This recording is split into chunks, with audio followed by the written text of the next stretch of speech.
আসসালামু আলাইকুম। আল্লাহ তাআলা বান্দাদেরকে বলছে যে তোমরা যৌবন বসে ইবাদত করো। এটা আল্লাহ তাআলার কাছে গ্রহণযোগ্য বেশি। আর আল্লাহর বান্দারা কি করে?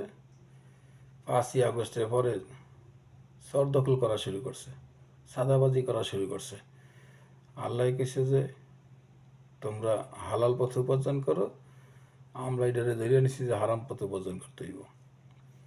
আমি দেখেন, আল্লাহর যতগুলা কথা নির্দেশ যেগুলো আমাদেরকে দিছে, একটা ঠিকমতো পালন করছি, সব উল্টাটা করছি।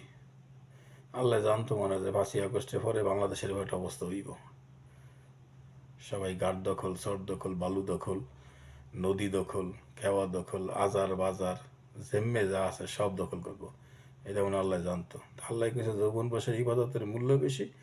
বান্দারা মনে করছে যৌবন বয়সে চর দখল করলে এই ইবাদত এই মানে এটার মূল্য বেশি হইব আর কি, এই জন্য চর দখল করতে গেছে।